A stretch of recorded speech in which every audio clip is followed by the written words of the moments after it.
Ladies and gentlemen, today I want to talk about a habit that holds so many of us back from reaching our full potential. It's the habit of being too soft on everyone, being too easy on others, too forgiving, too lenient, even when it costs us our own growth, our goals, and our peace. Setting clear boundaries is one of the most powerful actions you can take for your personal growth, relationships, and overall well-being. Boundaries are like invisible lines that define where you end and others begin. They mark your emotional, physical, and mental space, and they let others know how you expect to be treated. When we set boundaries, we create a framework for how we interact with the world. This framework shapes our relationships, reinforces our self-respect, and enables us to grow in ways that would otherwise be impossible if we allow people to disregard our limits. One of the most common reasons people hesitate to set boundaries is fear. We fear the reaction we might get, worry about disappointing others, or dread being seen as difficult or unkind.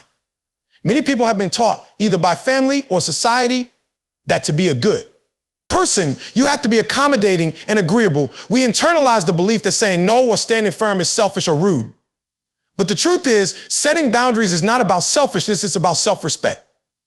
When you establish boundaries, you're showing the world that you value yourself enough to protect your time, energy, and well-being. Imagine you're at a job where a colleague constantly asks for your help with their work. They often wait until the last minute to do things, then come to you expecting assistance, knowing you'll step in. Each time you're torn, you want to help, but doing so forces you to stay late, adds to your workload, and causes unnecessary stress. Without boundaries, this situation repeats, making you resentful, exhausted, and unproductive. However, if you establish a boundary letting them know that while you're willing to help occasionally, you can't take on their responsibilities, two things happen. First, they realize they can't rely on you to cover for their habits. Second, you reclaim your time and energy for your priorities, setting a standard for what you'll accept moving forward. Setting boundaries requires clarity both for yourself and others. This means understanding your limits and communicating them clearly and respectfully. Many people avoid setting boundaries because they think it will lead to conflict. But most of the time, boundaries, when communicated with respect, prevent conflict rather than create it. By explaining your boundaries openly, you help others understand what you need to feel respected and valued. Clear boundaries prevent misunderstandings and help create relationships rooted in mutual respect. Boundaries are essential not only for professional relationships, but also for personal ones. Let's say you have a friend who frequently cancels plans at the last minute or expects you to be available whenever it's convenient for them. Without boundaries, you may end up feeling frustrated, unappreciated, and like your needs are secondary. However, when you communicate that you need advance notice or that your time is valuable, you give your friend the chance to adjust their behavior.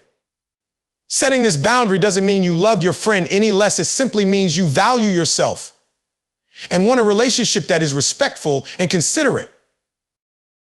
The beauty of boundaries is that they reinforce themselves over time. When you consistently enforce your boundaries, people begin to understand and respect them naturally. For example, if you set a boundary around your work-life balance, such as not answering emails after a certain time, your colleagues will eventually learn not to expect a response from you outside of work hours.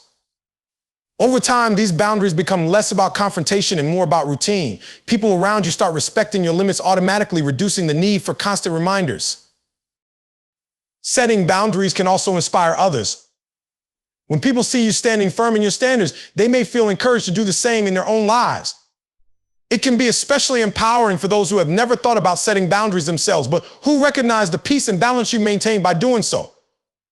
By setting boundaries, you model self-respect and demonstrate that it's possible to have healthy relationships without compromising your own needs. Of course, setting boundaries isn't always easy. You may encounter resistance, especially from those who benefit from you having no boundaries. They might push back, guilt trip you, or even accuse you of being selfish.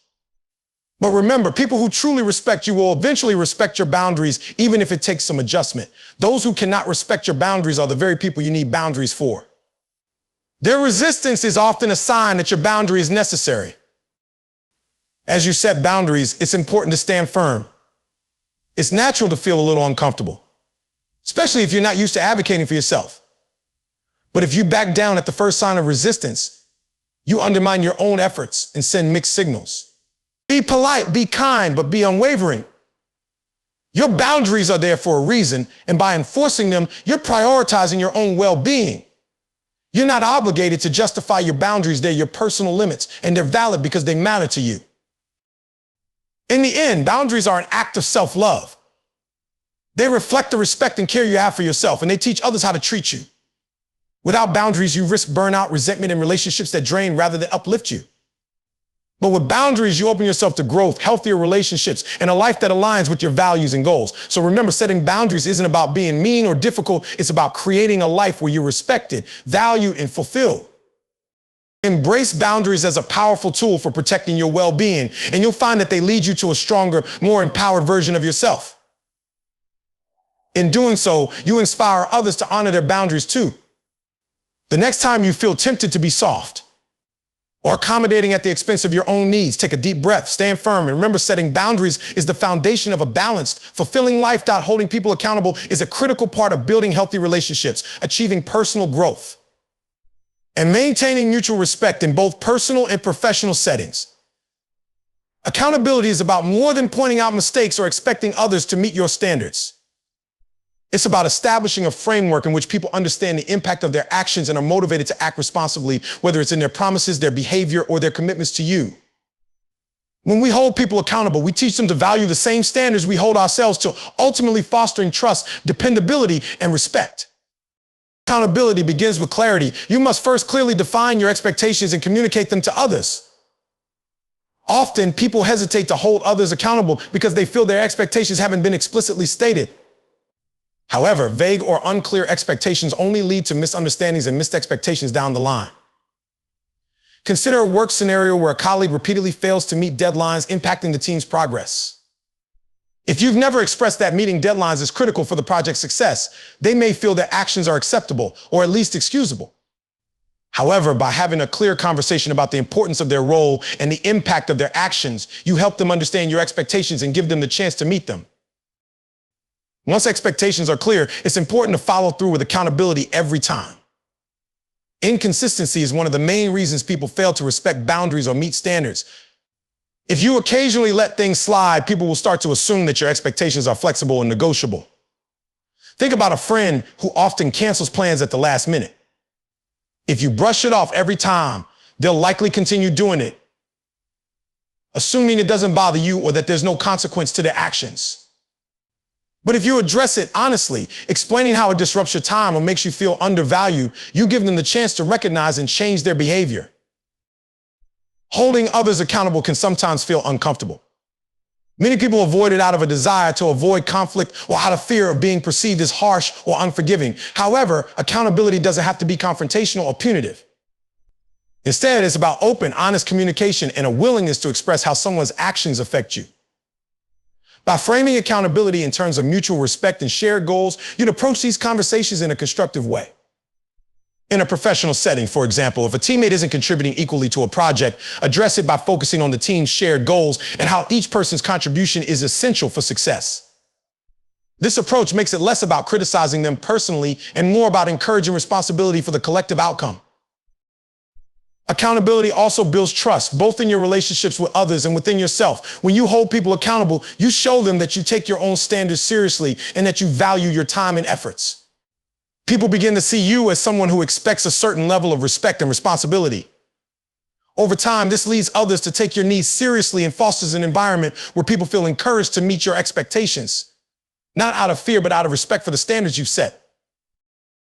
On a personal level, holding others accountable helps you cultivate self-respect and confidence. Every time you address an issue rather than letting it slide, you're reinforcing your self-worth and proving to yourself that you deserve to be treated with respect. This can be incredibly empowering, particularly if you're someone who has struggled with people-pleasing or avoiding conflict. Each time you hold someone accountable, you're taking a step toward valuing your own needs and recognizing that you deserve relationships where others meet you with respect and consideration. Another benefit of accountability is that it strengthens relationships. Initially, some people may react defensively or negatively when held accountable, especially if they're unaccustomed to it. However, when done consistently and respectfully, accountability leads to deeper, more trusting relationships. It eliminates the unspoken resentment that can build up when issues are ignored or brushed aside. When people know that you'll address things directly, they're more likely to act with respect from the start, knowing you'll bring up any issues honestly. This openness creates a sense of security in relationships, as everyone involved knows where they stand and can rely on one another to communicate clearly and fairly. Holding people accountable can also encourage growth, both in you and in those around you. When someone is held accountable for their actions, they are given the opportunity to reflect and improve. If they repeatedly fail to meet your expectations, accountability reveals this truth clearly, allowing both of you to consider whether the relationship or partnership is a healthy fit. And for those who value the relationship, being held accountable often motivates them to grow, adjust, and take responsibility for their actions. This growth contributes to stronger connections built on mutual respect and a shared commitment to improvement. Despite its benefits, holding people accountable isn't always easy, and it's natural to feel uncomfortable or even anxious about addressing issues directly. But remember, accountability is essential for creating a life of balance, respect, and authenticity. It prevents resentment from building, reduces misunderstandings, and ensures that your relationships are rooted in mutual respect. Accountability is the foundation of meaningful connections because it lets people know that you're committed to honesty and transparency. In conclusion, holding others accountable isn't about being harsh or difficult. It's about valuing your time, respecting your boundaries, and fostering relationships based on respect and mutual growth. Accountability strengthens bonds, enhances trust, and enables everyone involved to bring their best to the relationship. When you hold others accountable, you're ultimately standing up for yourself, valuing your needs, and encouraging the people around you to grow. So don't be afraid to have those tough conversations, to set those standards, and to expect the best from others. You deserve relationships that are grounded in respect, and accountability is the path to achieving that. Valuing your time and energy is essential for personal growth, productivity, and well-being. Time and energy are limited resources, and how you manage them largely determines your success, happiness, and sense of fulfillment. Too often, people fall into the trap of overcommitting, taking on others' responsibilities, or saying yes to every request, believing it's a way to show kindness or support. While it's natural to want to help others, it's critical to recognize that constantly giving away your time and energy without boundaries can lead to burnout, resentment, and a lack of progress on your own goals. Valuing your time and energy starts with understanding that these resources are not infinite. Each day, you have a limited number of hours and a limited amount of mental and physical stamina. When you give away your time freely to every request, every favor, and every task that isn't aligned with your priorities, you end up diluting your efforts and weakening your focus. This can lead to a sense of overwhelm where you're juggling many things but accomplishing very little that's meaningful to you. It's essential to approach your time and energy as valuable assets, not unlike money in a bank account. Just as you wouldn't spend all your money on things that don't benefit you, you shouldn't give away your time and energy without careful consideration. One of the first steps to valuing your time and energy is setting priorities. Reflect on what truly matters to you, whether it's your career, family, health, or personal development, and identify the activities that contribute to those goals. Once you have a clear sense of your priorities, it becomes easier to make decisions about where to invest your time and energy. For example, if personal health is a priority, you may need to reserve time each day for exercise, meal planning, or relaxation. If advancing in your career is a key goal, then focusing your energy on skill development, networking, or high-impact work projects becomes essential. When your time and energy are directed toward your priorities, you're more likely to feel a sense of accomplishment and satisfaction at the end of each day. Valuing your time also means learning to say no without guilt. Many people struggle with this, feeling obligated to accept every invitation, favor, or task that comes their way. However, constantly saying yes to others often means saying no to yourself. When you agree to something that doesn't align with your goals or priorities, you're essentially sacrificing your own needs for the convenience of others. Learning to say no is a skill that requires practice and confidence, but it's one of the most empowering actions you can take. It's a way of asserting that your time is valuable and that you're committed to using it in a way that supports your growth and happiness. Saying no doesn't have to be harsh or abrupt. It can be respectful and considerate. You can explain that you have other commitments or that you're focusing on specific goals that require your attention. Most people will respect your honesty, and those who don't may not have your best interests at heart. By standing firm on your boundaries, you're not only protecting your time and energy, but also setting an example for others to respect you and your priorities. It's also important to recognize the difference between urgent and important. Many people fall into the trap of handling every task that appears urgent, even if it's not necessarily important in the grand scheme of things. Urgent tasks can consume your time and energy, leaving little room for activities that contribute to your long-term goals. For example, constantly responding to emails, answering phone calls, or handling minor crises can feel productive in the moment, but it often distracts you from deeper, more meaningful work. By learning to prioritize important tasks, those that align with your goals and values, you can ensure that your time and energy are spent on activities that bring long-term benefits. Another crucial aspect of valuing your time and energy is avoiding people and situations that drain you. Certain relationships and environments can consume a significant amount of your mental and emotional energy without offering anything positive in return. These may be people who are constantly negative, who don't respect your boundaries, or who rely on you to solve their problems without taking responsibility for their own actions. By distancing yourself from these draining influences, you free up more energy to invest in relationships and activities that uplift and inspire you. Sometimes this means having difficult conversations or making tough decisions, but in the long run, it's necessary for preserving your well-being and sanity. Moreover, valuing your time and energy includes taking care of yourself. Self-care isn't just a buzzword, it's a necessary practice for maintaining your physical, emotional, and mental health. When you take time to rest, recharge, and engage in activities that bring you joy, you're essentially refilling your energy reserves. This enables you to be more productive, focused, and engaged when you do tackle your priorities. Think of it like a car. If you don't take the time to refuel, you'll eventually run out of gas. By valuing self-care as part of how you manage your time and energy, you can avoid burnout and stay consistent in working toward your goals. In conclusion, valuing your time and energy is about respecting yourself enough to set boundaries, prioritize your goals, and protect your resources from unnecessary distractions. By viewing your time and energy as precious assets, you empower yourself to make decisions that serve your best interests and support your personal growth. This doesn't mean you should never help others or take on unexpected tasks, but rather that you should be mindful of when and how you do so. Each day presents an opportunity to invest your time and energy wisely, and by focusing on what truly matters, you create a life that is both purposeful and fulfilling. Remember, you have only so much time and energy to give. Use them in ways that enrich your life, align with your values, and support your goals. When you do, you'll not only achieve more, but you'll also find greater happiness, peace, and satisfaction in every area of your life.